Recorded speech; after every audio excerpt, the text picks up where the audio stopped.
Hey everybody, I'm Tom Vasel, and today we're taking a look at Smash Up Disney Edition. Now, if you're watching this and you've never heard of Smash Up, I'm going to put a link in this video to my review of Smash Up, because in this, all the Smash Ups can be mixed together. You can mix this Disney Edition with the Marble Edition, or the Munchkin Edition, or just regular Smash Up. So here I'm talking about the 8 new factions that this includes, from Frozen to This Is Halloween, to Big Hero 6, to Mulan, so on and so forth. So I'm just going to go over the new stuff. If you want to know how to play Smash Up, it's a game that I like a lot. You're smashing 2 factions together to fight over different bases on the table. Like I said, check out the link to the original game. But let's take a look at the new stuff that this adds, starting with the factions. We'll start here with the factions. We have Big Hero 6. This is a faction, of course, you're going to want to play with all these different heroes. And this is power counters that you're using. If this character has any power counters, you can move somebody. So if this character has any power counters, move another of your characters from here to another base. So you definitely want to mix this group of people with people who give power counters, although you get them yourself from the Microbot Swarm and things like that. I like this one here. He gets +1 power at the end of a turn, or 1 power for every +1 power counter on him, up to 5 more power, which means that Wasabi here can be an 8. So there's a lot of stuff. Again, this is all about power counters, putting them on, and then when you have power counters on your characters, they act better. Mulan is the easiest deck to play in this particular set. Here you get to put power counters on, but here you can place a power counter on another character. If you have another character, you can play an extra one. Here you can destroy a character. This lets you play an extra character. So this is, and he lets you put a power counter on someone else. So there's a lot of power counters. In fact, you'll notice there's power counters in this set. But what I find interesting about this particular one is this is just very basic stuff. Put power counters on people.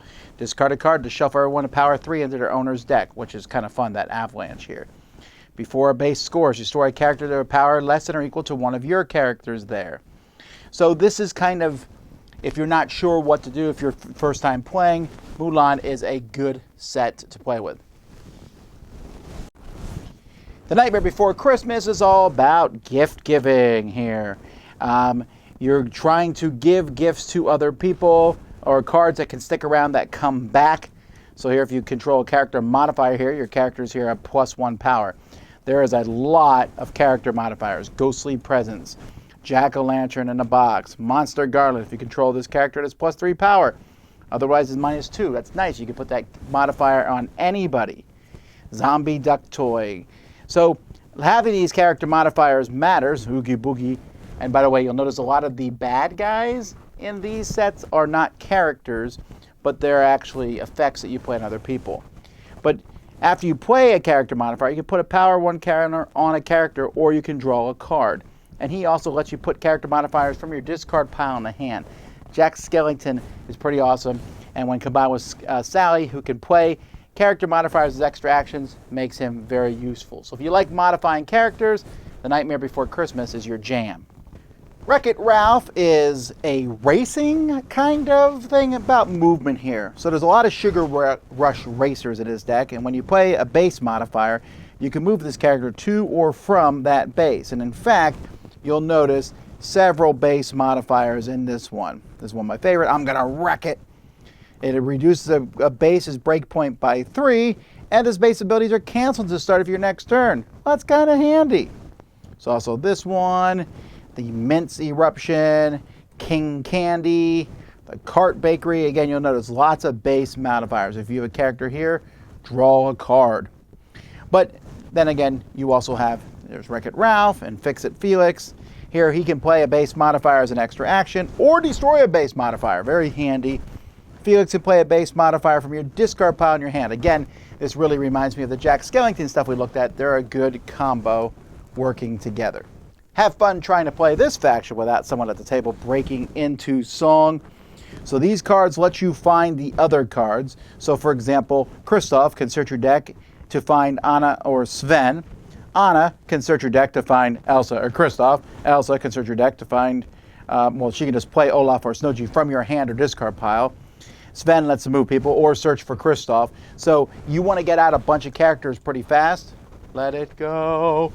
Anyway, there's a lot of that in this deck here. If Elsa's here, this character is +2 power. She makes the things more powerful. But this deck, you can make your combos nicely because you have the opportunity, even this one, do you want to build a snowman, lets you play cards from your discard pile as extra characters. This is a pretty solid set, one of my favorites. Beauty and the Beast is all about discarding cards. And you'll notice a lot of that. There's a couple base modifiers here, but draw 2 cards, then discard a card. When you discard a card from your hand, you can play it as an extra action. Here's a base modifier. If you discarded a card from your hand this turn, draw an extra card. You can discard a card to put a +1 power modifier on it. Gaston makes a base's breakpoint go up by 5. And on everyone's turn, you can discard 2 cards to destroy this. But of course, who wants to discard cards to destroy Gaston? But here we have Beast and Belle working together. If they're together, Beast gets stronger, but also can discard cards to put more power counters on this card. And she can draw or discard. Discard to do an extra action. Discard to play an extra character. Discard card to draw a card. And then there's a lot of enchanted objects in this deck, which lets you discard cards to play them as, well, if they're discarded, you play them as extra characters. So use these as a discarded things, and it's a really good combo.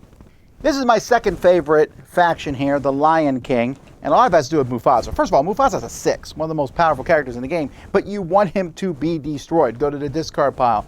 Because when he goes there, you can put 4 +1 4 power cards on other characters. Also, this guy here can let you draw a card if Mufasa is in its discard pile. Simba gets +2 power if Mufasa is in a discard pile. Mufasa's not the only person going to discard pile. Lion Cubs will go to discard pile. You can search things. And if Nala's in the game, she gets +2 power if there's a Lion Cub in a discard pile. And you can use him to send them to the discard pile. Meanwhile, besides Mufasa, you have Timon and Pumbaa, who basically just keep coming back. Because they can get Hakuna Matata. This lets you draw 2 cards. If it's in your discard pile, put it back in your hand. Here you get to draw a card and do an extra action if Mufasa's in your discard pile. The Circle of Life. Here's Scar, who lets you destroy someone else's character of power 5 or less, or destroy one of your own characters to draw cards equal to its power. Some really neat stuff here, and it's all about, well, basically getting rid of Mufasa for the betterment of your deck. This deck is my favorite because what this deck reminds me of is if you ever play Dungeons & Dragons, the Aladdin deck, by the way, there's a card called Wish. Now, you have some neat stuff here. You got Carpet and Palace Guards and these people, and discard a card to get an extra action, but it's the genie that we want. So first of all, you can have Aladdin. Aladdin lets you get the lamp. The lamp lets you get the genie. The genie lets you search your deck for a copy of Wish, and you have 3 copies of Wish. And if you have the genie in play, you can play 2 extra non-Wish cards, give a character +5 to that turn, or draw 4 cards. I don't know what it is. That's just so much fun to pull off that combo and be like, this super powerful thing. You have a lot of other neat cards that you can play here. But I just like this. I like this whole idea of get Aladdin, to get the lamp, to get the lamp, to get the genie get these Wish cards, and then the Wish cards are awesome. Before we go, I want to quick show you lots of cool locations here. But more importantly, these are not in most smash-ups.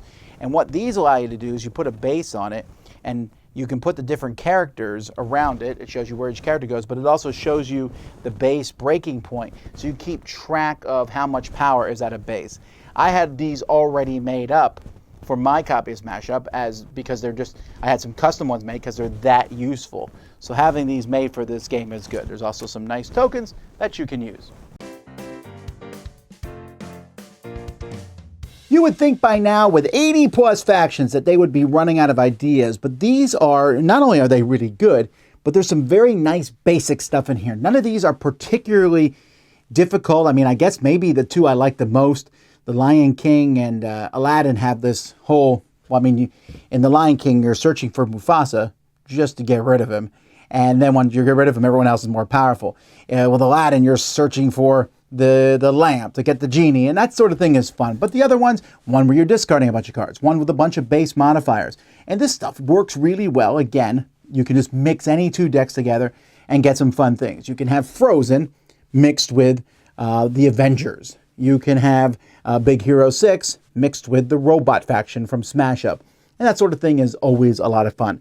But I like these. I like Disney. I think this particular piece of artwork here on the cover is really neat. I could actually see that being a poster I would put up. It's just really cool. It's original art here for this game, and I like that a lot. So this one is thumbs up from me, and an 8. Just a lot of fun to add these Disney characters to smash up a game that I enjoy. And like I said, those little things that keep track of the breakpoints. Also, why wasn't that in the game earlier? Anyway, thanks for watching. I'm Tom Vasel. We'll talk to you next time.